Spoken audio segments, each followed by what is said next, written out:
کوئی بچہ یا بچی امتحان میں فیل ہو جائے تو قصور کس کا ہے؟ ان بچوں کا ہے یا ان کے والدین کا ہے یا ان کے اسکول کا ہے؟ اسی طرح اگر ملک کے حالات خراب ہو جائیں تو قصور کس کا ہے؟ ہم سوچنے سمجھنے والی قوم نہیں ہیں، نہ ہم اس پر زیادہ توجہ دیتے ہیں۔ ایوب خان نے جب مارشل لا لگا لیا تو واقفان حال نے اس سے کہا کہ یہ مارشل لا پاکستان کے لیے درست نہیں، یہ کوئی نہ کوئی ہمارے لیے چند چڑھا کے چھوڑے گا۔ لیکن ہماری فوجی جنتا کہاں ماننے والی تھی۔ پھر 1971 کا واقعہ پیش آ گیا اور یوں ہم سے ایسٹ پاکستان الگ ہو گیا۔ لوگوں نے کہا کہ یہ 72 نہیں 92 یا 90,000 پاکستانی فوجیوں نے ہتھیار ڈالے ہیں، یہ ایک بزدلانہ کام ہے، اس پر رپورٹ تیار ہوئی ہے اور اس رپورٹ کی روشنی میں ان کے خلاف کارروائی ہونی چاہیے۔ لیکن پھر اس کے اوپر مٹی ڈال دی گئی اور یوں نقصان در نقصان سیاچین کی شکل میں اور کارگل کی شکل میں ہمیں دیکھنے اور سننے کو ملا۔ پھر ایک منتخب حکومت کو جنرل ضیاء نے چلتا کیا تو لوگوں نے کہا کہ یہ جو مارشل لا لگایا گیا یہ پاکستان کو بہت مہنگا پڑے گا۔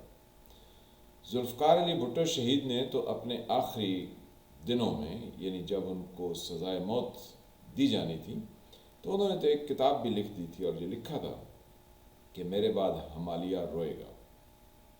آج پاکستانیوں 2023 ہے تو کیا ہمالیہ رو نہیں رہا ہے؟ پاکستان اس فساد کو آج فیس کر رہا ہے جس پر کہتے ہیں کہ 90 یا 95 یا 85 ہزار لوگوں کی قربانی دی۔ تو یہ پودا کس نے لگایا تھا؟ یہ ہمارے جنرل ضیاء الحق نے لگایا، اور اس کے حمایتی نواز شریف اور آج کل عمران خان صاحب کے دائیں بائیں کھڑے ہوئے بہت سارے لوگ ہیں۔ لیکن ہم اس سے سنتے نہیں، سمجھتے نہیں، سیکھتے نہیں۔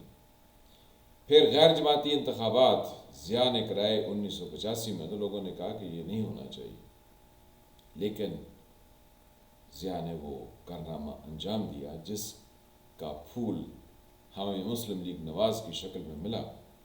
تو ہم کئی طرح کے گرداب سے ہوتے ہوتے 2000 میں پہنچ گئے۔ 2000 میں نواز شریف کو پرویز مشرف نے چلتا کیا تو لوگوں نے عدالتوں سے کہا کہ آپ نے جس شخص کو آئین میں ترمیم کا اختیار دیا ہے یہ کوئی درست عمل نہیں، اس سے پاکستان کو نقصان پہنچے گا، لیکن کسی نے کچھ نہیں سوچا۔ یوں پاکستان کے اوپر ایک وار، پھر دوسرا، پھر تیسرا، یہ وار ہوتے چلے گئے۔ اب عمران خان صاحب جو لشکر کشی آج اسلام آباد میں کر کے گئے ہیں، یہ پاکستان کو بہت مہنگی پڑے گی۔ یہ اتنی مہنگی پڑے گی جتنی افغانستان کو طالبانائزیشن مہنگی پڑی ہے کہ آج 50 سال کے بعد بھی وہاں زندگی نہیں۔ یا جیسے عراق میں صدام حسین کی 30 سالہ ڈکٹیٹرشپ لوگوں کو مہنگی پڑ گئی، یا آنے والے وقتوں میں انقلاب ایران کے لوگوں کو مہنگا پڑے گا۔ ویسے تو ان کو بھی پچھلے کافی دہائیوں سے مشکلات ہی درپیش۔ پھر اسی طرح کی کہانیاں دنیا کے اور بہت سارے علاقوں میں پھیلی ہوئی۔ اگر آپ نیلسن منڈیلا کو دیکھیں تو اس جیسے لوگ دنیا میں بہت کم ہوئے ہیں جنہوں نے اپنے لوگوں کو، اپنے ملک کو، اپنے عوام کو مصیبتوں سے نکالا ہے۔ میں بہت عرصے سے ڈاکٹر شاہد مسعود، یہ ٹیلی ویژن پر بہت زور و شور سے پروگرام کرتے ہیں، اندر سے وہ ملے ہوئے بھی بہت سارے لوگوں سے، وہ پچھلے کافی عرصے سے یہ ہمیں نوید سنا رہے ہیں کہ پاکستان کا نظام خود بخود بیٹھ جائے گا، تباہ ہو جائے گا، نظر آئے گا کہ یہ نظام موجود نہیں رہا، پھر کچھ نیا آئے گا۔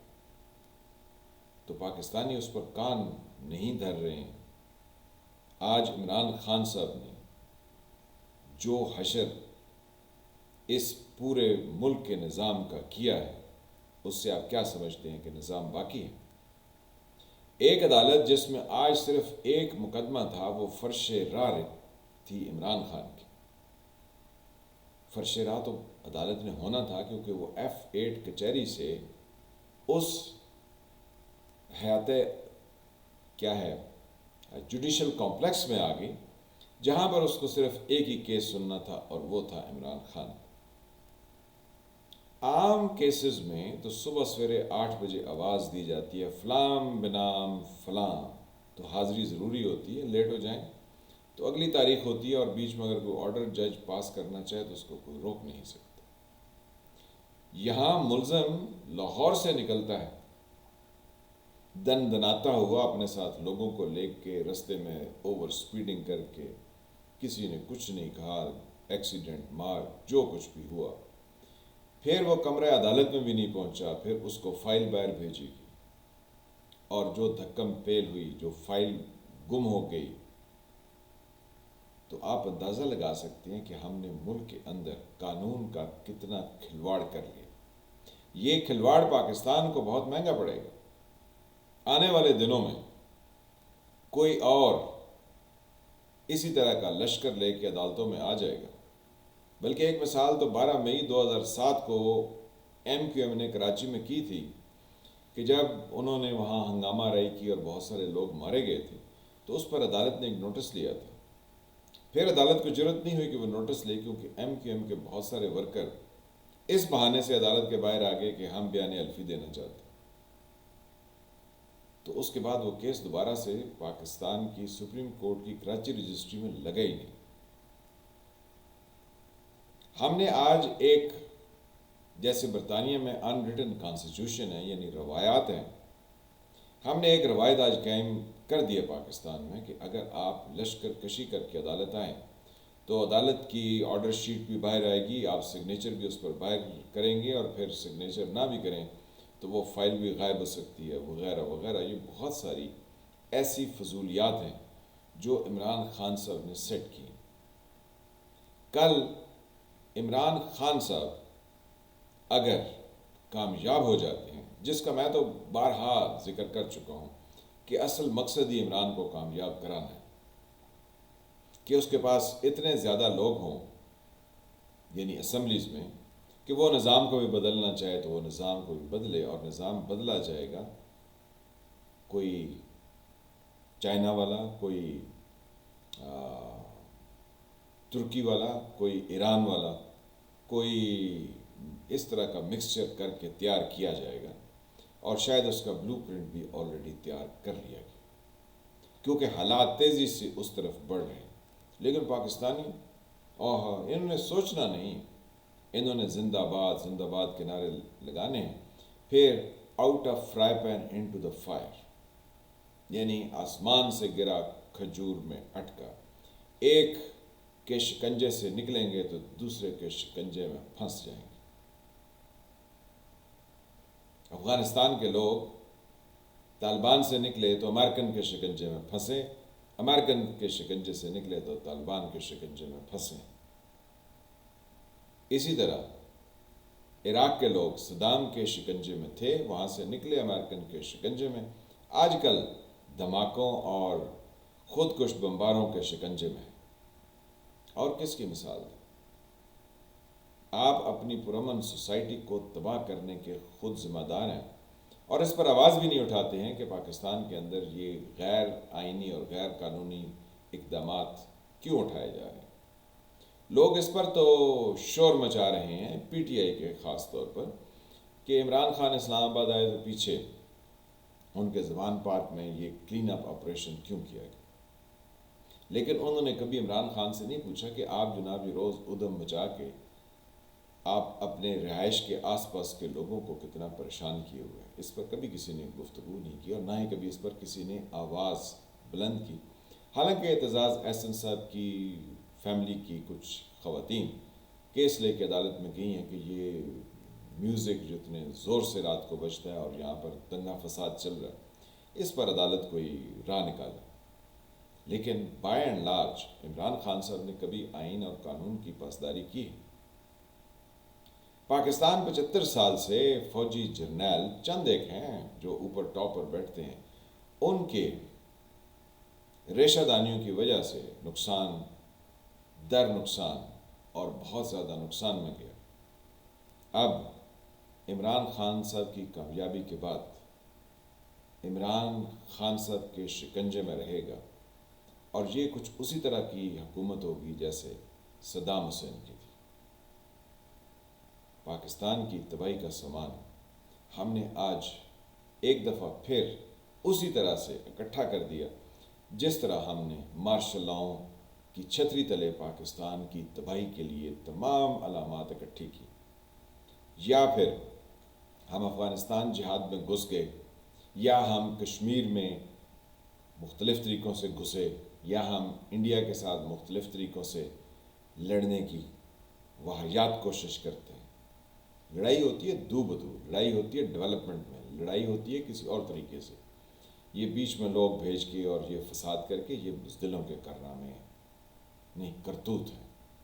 کارنامے تو بہت اعلیٰ ہوتے ہیں۔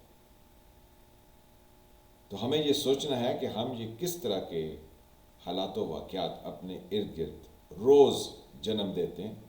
الٹیمیٹلی اس کا خمیازہ، جیسے آج ہم دہشت گردی کی جنگ میں اتنے ہزار لوگوں کی قربانی دے کے، بلکہ نہیں قربانی نہیں، ہم نے ان کی جانوں کو اس میں جھونکا ہے، ہم نے ان کے لیے تباہی کا سامان خود پیدا کیا، اور آج ہم پچھتا رہے ہیں کہ یہ تباہی ہمارے ارد گرد کیوں۔ کل یہ لشکر کشی اور یہ عدالتوں کا اس طرح سے ایک ملزم کے لیے ایک جگہ سے دوسری جگہ آنا اور پورا پورا دن انتظار کرنا اور آرڈر پاس نہ کرنا، یہ ہمارے لیے تباہی کا باعث بنے گا، کیونکہ اب تمام سامان اکٹھا ہو چکا ہے۔ اب صرف دیا سلائی یعنی ماچس کی تیلی دکھانی ہے، دھماکہ تو ہم تیار کر چکے ہیں۔ ذرا سوچئے، اگر آپ سوچ سکتے ہیں، عمران خان صاحب سے پوچھئے کہ آپ یہ کون سے قانون اور کون سے آئین کی بات کر رہے ہیں۔ نواز شریف صاحب سے پوچھئے 1985 سے لے کر آج 2023 تک آپ نے ساز باز کے علاوہ کیا کیا؟ ابھی نواز شریف صاحب ساز باز کر کے برطانیہ تشریف لے گئے، تو کل عمران خان صاحب ساز باز کر کے، ویسے تو وہ اندر سے ان کے ساتھ ملے ہوئے، تو کل ایک نئی آپ کے لیے منزل تراش دیں تو پھر اس پر چل پڑیے، سوچئے گا نہیں کہ یہ کیا ہو رہا ہے۔ میں ہوں فالح ملک، آپ دیکھ رہے تھے ایس ٹی وی۔ جن فرینڈ نے چینل کو سبسکرائب نہیں کیا وہ اس کو سبسکرائب کریں، گھنٹی کے نشان کو بھی دبا دیں تاکہ آپ کو نئی آنے والی ویڈیوز ملتی رہیں۔ ویڈیو کو لائک کریں، شیئر کریں، کمنٹ کریں۔ دیکھتے ہیں کہ عمران خان صاحب اب نیا گل کیا کھلاتے ہیں، کیونکہ اب زمان پارک میں تو ان کا رہنا ممکن نہیں رہا۔ تو آنے والے دن پھر ہمارے لیے کوئی نئی کہانی لے کر آئیں گے۔ تو ملتے ہیں کسی نئے ٹاپک سے، تب تک